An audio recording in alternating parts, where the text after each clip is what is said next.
Oke, Assalamualaikum warahmatullahi wabarakatuh. Kali ini kita akan membahas tentang error control, bagian dari modul mata kuliah komunikasi data. Suatu jaringan harus mampu mengirim data dari perangkat asal ke perangkat tujuan dengan keakuratan tertentu. Jadi intinya, dari asal ke tujuan itu harus sama persis, ya. Idenya seperti itu. Sebagian besar aplikasi mensyaratkan data yang diterima harus sama dengan data yang dikirim. Padahal selama perjalanan transmisi, data yang dikirim mungkin saja mengalami kerusakan. Karena itu sejumlah aplikasi mensyaratkan adanya mekanisme deteksi dan koreksi terhadap kesalahan. Mirip kalau kita ngirim barang, beli sesuatu lewat toko online ya, misalnya Tokopedia, itu barang yang kita beli inginnya sama dengan nanti kita terima ya. Padahal dalam perjalanan bisa saja ada dari kerusakan ya. Semoga kerusakannya hanya bungkusnya aja ya. Oke. Sejumlah aplikasi toleran terhadap error-error yang kecil. Tapi beberapa aplikasi membutuhkan keakuratan yang tinggi ya. Kalau video streaming kalau nggak akurat banyak cacatnya pasti ribet juga ya. Seperti perkuliahan tadi, suara saya patah-patah terdengarnya sehingga sangat mengganggu ya. Saya buat materi ini akan saya share lagi di YouTube ya. Oke, beberapa hal yang terkait dengan error control. Ada tipe error, ada redundancy, error detection, error correction, forward error correction, dan bit paritas. Materi ini akan kita bahas di materi error control. Nah, muncul soal di assignment ya, dan nanti di UAS akan dimunculkan juga ya. Redundancy. Untuk mendeteksi dan memperbaiki error, maka kita harus mengirimkan extra bit data redundant ya. Jadi sengaja kita tambahkan 1 bit untuk mendeteksi adanya error ya. Oke. Nah, bit tambahan ini ditambahkan oleh pengirim dan akan dibuang oleh penerima. Jadi ketika mau ngirim, tambahkan 1 bit. Nanti sampai penerima melihat bitnya ini. Ini error atau enggak ya? Nah, bisa tahu penerimanya. Kalau error, suruh kirim ulang. Kalau enggak error, bitnya dibuang, datanya diambil. Ya. Nah, salah satu bit tambahan redundancy bit ini adalah paritas bit yang akan dibahas di belakangan ya. Error detection dan error correction. Error correction pasti lebih rumit dari error detection karena error detection hanya mendeteksi adanya error. Sementara error correction bukan hanya mendeteksi tapi juga harus memperbaiki. Contoh soal. Pada 8 bit data, tentukan berapa kemungkinan lokasi error. Jika kita ingin memperbaiki satu error. Datanya seperti ini ya. 10, 10, 11, 11, 11. Di mana lokasi error? Iya, bisa yang paling belakang. Paling bit terakhir itu kalau nggak 1 diganti dengan 0. Atau bit kedua dari belakang 1 diganti dengan 0. Atau bit ketiga dari belakang 0 diganti dengan 1. Oh, berarti ada 8 lokasi error. Ya, jadi kalau ada 10 bit data, tentukan lokasi errornya jika terjadi satu error saja, ya 10 lokasi data. Itulah single error bit. Ya, jadi lokasi errornya ada. Nah, sekarang 8 bit data. Tentukan berapa kemungkinan lokasi error jika kita ingin memperbaiki 2 error atau bus error. Misal datanya yang sama, 10, 11, 00, 11. Lokasi data error 2 bit terakhir, 11 diganti dengan 00. Nah, atau bit sebelumnya 01, bit ke-6 sama ke-7, 01 diganti dengan 10. Lokasi yang lainnya ini. Ada berapa banyak lokasi? Ya bisa kita cari, tapi lama ya. Kita buat tabelnya ya. Agak lama, tapi kalau yang ditanya jumlah lokasinya saja, kita bisa menggunakan rumus ya.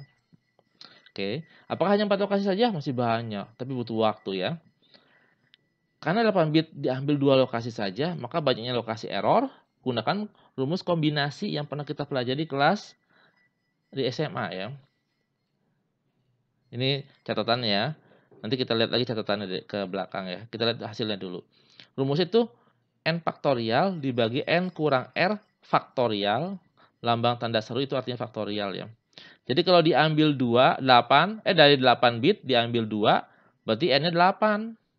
R-nya 2. Jadi 8 faktorial dibagi 8 kurang 2 faktorial. Dibagi 2 faktorial ya. Berapa 8 faktorial? Nah, di sini nih. 8 faktorial berarti 8 kali 7 kali 6 kali 5 kali 4 kali 3 kali 2 kali 1. Kalau 6 faktorial, 6 kali 5 kali 4 kali 3 kali 2 kali 1. Karena itu 8 faktorial bisa ditulis 8 kali 7 kali 6 faktorial. Atau 8 kali 7 kali 6 kali 5 faktorial. Oke. Kembali ke jawabannya. P sama dengan 8 faktorial bagi 6 faktorial 2 faktorial. 8 faktorial berarti 8 kali 7 kali 6 faktorial. 6 faktorial bisa dicoret. Ya. Tinggal 8 kali 7, 56 dibagi 2 faktorial. 2 faktorial itu 2 ya. Jadi 56 dibagi 2, 28. Oke. Jadi kalau di tugasnya dari 7 bit diambil 3 lokasi yang error. Berarti tinggal caranya 7 faktorial dibagi 7 kurang 3 faktorial kali 3 faktorial. Kalau 1000 bit data, ya ini rumusnya ya.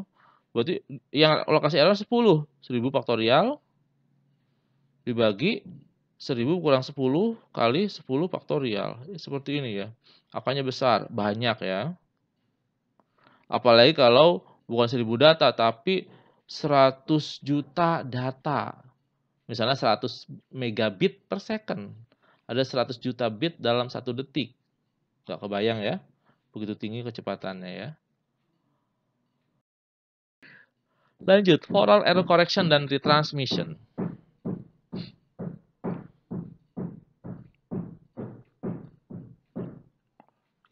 For all error correction, setelah menerima message dari pengirim, penerima akan menebak message tersebut berdasarkan bit redundant. Ya. Hal ini memungkinkan jika errornya sedikit ya. Kalau retransmission, setelah menerima data, penerima akan mendeteksi adanya error. Kemudian meminta sender mengirim ulang, melakukan retransmission. Pengiriman ulang dilakukan hingga message yang dikirim sudah free dari error. Oke, sekarang bit paritas.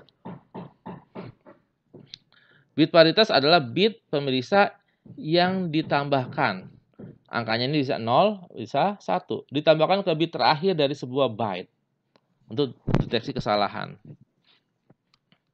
Bit paritas sering digunakan dalam transmisi data untuk memastikan bahwa data tidak rusak selama proses pengiriman. Misalnya setiap 7 bit data akan ditambahkan 1 bit paritas di belakangnya yang bernilai 0 atau 1 sehingga totalnya menjadi 8 bit atau 1 byte. Ada 2 paritas genap dan paritas genap, even parity. Paritas genap berarti membubuhkan atau menambahkan sebuah bit kepada sekumpulan bit, sehingga angka satunya genap. Jadi kalau ada 7 bit, tambahin angka yang lain, agar jumlah angka satunya ada genap.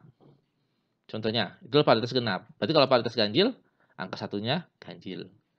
Contoh, datanya dalam biner 01010001. Satunya ada berapa? 3. Biar genap, tambahin 1 di belakangnya. Itulah paritas genap ya. Tambahin 1 jadilah 0101000111. Nah, gimana jika jumlah satunya genap seperti 01011101. Angka satunya ada berapa? Ada 4. Udah genap ya. Berarti bit paritasnya 0. Ya. Jadi jumlah bit satunya itu haruslah genap. Jadi kalau sudah genap ya bit paritasnya 0. Jelas ya. Nah, jadi kalau ternyata kita lihat nih, sekarang di sisi penerima Penerima menerima data udah termasuk bit paritas ya. 01010010. Loh, ini kan paritas genap, tapi angka satunya ada ganjil. Oh, berarti datanya salah. Suruh kirim ulang. Nah, itu kan kita melihatnya. Gimana komputer memahami atau mengetahui bahwa ini berapa bit yang ditambahkan? Apakah bit ini error atau tidak? Komputer melakukan dengan menggunakan XOR, ya. Baik untuk paritas genap maupun paritas ganjil.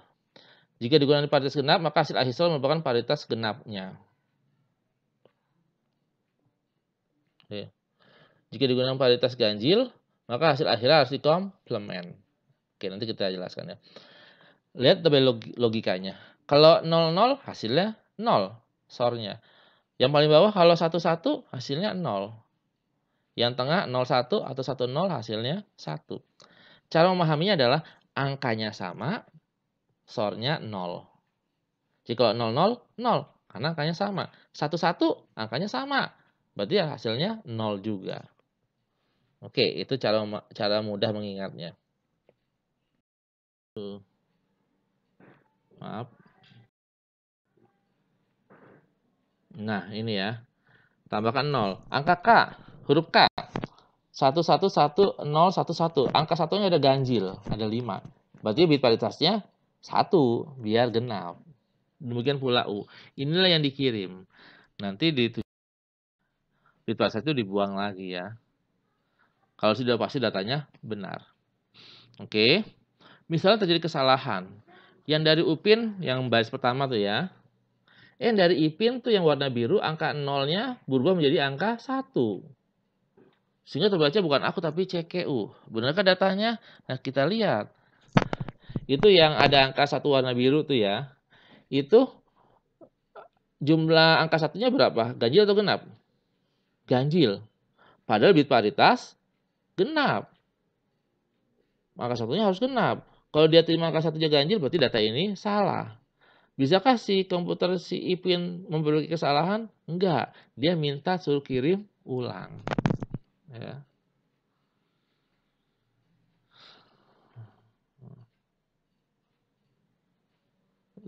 Tapi dengan deteksi error dapat diketahui bahwa data itu salah dan penerima minta pengirim untuk transmisi ulang. Oke. Bagaimana komputer memahaminya? Nah, ini saya tulis kembali ya. Oke. Angkanya tadi diterima 11000010 ya. Benar atau salah nih ya? Ingat kesepakatannya genap ya. Maka dua angka binary pertama 1 dengan 1 disorkan. 1 dengan 1 angkanya sama kan? Hasilnya 0. Nah, 0 disorkan dengan bit berikutnya. Nah, bit berikutnya 0. 0 dengan 0, 0. Hasilnya 0 disorkan dengan bit berikutnya, 0 lagi. Nanti sampai yang terakhir angkanya 1. Yang terakhir. Nah, kalau hasil angkanya 1, maka data yang diterima salah. Ingat, rule-nya bit paritas genap maupun ganjil. Jika bit akhirnya 1, artinya salah. Bit akhirnya 0, artinya benar. Jadi, data yang diterima itu salah. Suruh kirim. Oke, latihan soal paritas genap. Soal nomor 1. Komputer A mengirim data seperti ini ya, 11001001 ke komputer B. Ini desis pengirim ya. Dia mengirimkan data ini terdiri dari 7 bit. Nah, dia harus menambahkan bit lain dengan menggunakan paritas genap ya, untuk deteksi error ya. Kalau paritas genap, jumlah angka satunya harus genap seluruhnya, termasuk bit paritas ya. Ini angka satunya ada berapa? Ada 4, udah genap. Oh, berarti bit paritasnya di belakang adalah 0. Oke. Nanti kita lihat ya. Jawabannya ya, tuh 0. Itu kan kita. Kalau komputer, jalankan instruksi SOR. Coba lihat yang 2 bit pertama, 11. Saya tulis hasilnya di atas 0. Di atas ini ya, dibuat tabel yang nomor 1 ini ya. 1 dengan 1 hasilnya di atas angka 1 yang kedua itu 0. Itu adalah hasilnya. 1 SOR 1. 0 di atas angka 1 itu disorkan dengan 0 bit yang ketiga. 00, hasilnya 0. Jadi yang baris pertama itu adalah hasil sor ya, yang bawahnya itu bit-bit yang mau disorkan. Nanti terakhir itu angka 0 bitnya ya. 0 itu sebagai hasil akhirnya. Maka tambahkannya di bit terakhir itu angka 0 yang warna merah ya. Jelas ya? Kalau kita mudah melihatnya, tapi komputer begini cara kerjanya. Oke, berikutnya. Kalau nomor 1 di sisi pengirim, di sisi nomor 2 sisi penerima. Malah ini udah menerima data nih, 10 10 10 11. Dia menggunakan paritas genap. Kira-kira benar atau salah nih? Jumlah angka satunya berapa? Ada berapa angka satunya? Ada 5. Wih, salah dong, kan paritas genap. Berarti data ini salah. Tapi gimana komputer membuktikannya? Nah, disorkan lagi yang data dari yang diterima Maldini 10 10 10 11. Disorkan. Nanti hasil akhirnya itu 1. Yang paling kanan tuh ya, 1.